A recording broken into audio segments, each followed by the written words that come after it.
Pendant longtemps, les jardiniers amateurs étaient considérés comme les plus gros utilisateurs de pesticides. Mais depuis 2019, la vente et l'utilisation de ces produits est interdite. Au jardin des 4 terrasses à Cucuron, on maîtrise tout le savoir-faire pour jardiner naturellement. Et ça, c'est très prioritaire. Depuis une quarantaine d'années, Blaise Leclerc jardine naturellement, sans pesticides et sans engins motorisés. J'ai commencé en première au lycée. Mon beau-père avait un jardinet, mais à l'ancienne, c'est-à-dire avec des produits chimiques. Et je lui ai dit, t'arrêtes tout ça, sinon je ne t'aide pas. Et il a arrêté, parce qu'il avait besoin d'un coup de main. Et après, petit à petit, et j'ai eu mon vrai jardin avec ma compagne à l'époque en Ariège. Ben là, je les plante un peu tard. Une prof alors à l'époque on appelait sciences naturelles, pas biologie, qui m'a fait découvrir, qui m'a donné le goût à la nature, aux sciences naturelles. Et puis j'ai vite compris que tous les pesticides c'était des choses dangereuses. Le motoculteur, ça découpe les vers de terre. Il y a des études suisses qui ont montré qu'après le passage à motoculteur, on peut tuer 70% des vers de terre qui sont dans le sol. Et là, on voit des racines des rhizomes de chien-dent. Quand on passe au motoculteur, ça le découpe en 20 morceaux par exemple. Et l'année d'après, on a beaucoup plus de chien-dent.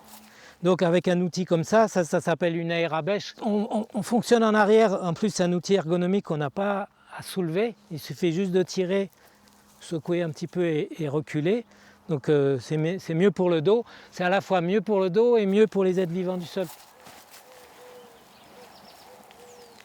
Et comme je ne retourne pas le sol, parce que dans le sol, ce qui est important aussi, c'est tout ce qu'on ne voit pas, les bactéries, les champignons microscopiques, en fait, ils restent à peu près à leur place. Je ne les retourne pas à 30 cm de profondeur.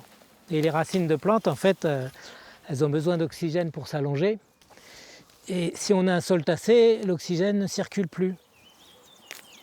Je sème de la moutarde pour préparer la terre, pour que ce soit plus facile à travailler après. Ça n'a pas été travaillé depuis peut-être 50 ans. Là, de ce côté-là, c'est les racines de moutarde on voit qui s'enfoncent profondément, là, qu'on appelle pivotantes, qui vont décompacter le sol. Et là, en fait, c'est les herbes qu'il y avait avant sur la prairie, qui forment un matelas. On parle de matelas racinaire. Et en fait, ça ne décompacte pas. Parce qu'après, comme on veut mettre des légumes, les légumes, eux, ils ont besoin d'un sol meuble. Comme le paillis a plusieurs fonctions, les engrais verts aussi. Ils attirent les insectes auxiliaires, ils décompactent, ils remontent des éléments, ils enrichissent la terre, donc c'est tout bénef. Depuis 2002, Blaise s'est mis à publier pour transmettre son savoir-faire. Je me suis aperçu qu'en mettant des herbes comme ça au printemps sur de la terre nue, les vers de terre venaient chercher, la nuit, venaient tirer les brins d'herbe. Et j'ai trouvé ça fabuleux et donc j'ai voulu faire un livre sur les animaux du sol.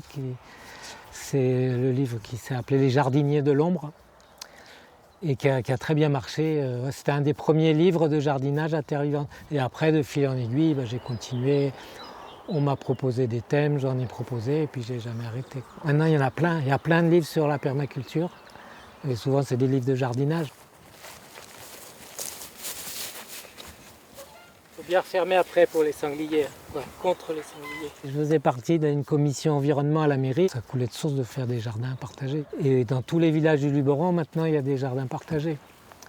Les gens, ils ont envie de revenir mettre les mains dans la terre et d'avoir des bons légumes. Il y a plus d'échanges et j'apprends plein de choses avec les jardins partagés. J'ai enlevé les cannes et j'aurais pas dû pour attacher les fèves. Et là, il y a toujours plein d'idées en fait. Moi, dès qu'il faut être fainéant, c'est moi la meilleure. Alors que quand j'étais tout seul dans mon coin, j'évoluais moins vite. À plusieurs, on évolue plus vite. Blaise Leclerc est également très présent sur les réseaux sociaux et sur son site jardin4terrasses.fr avec le 4 en chiffres.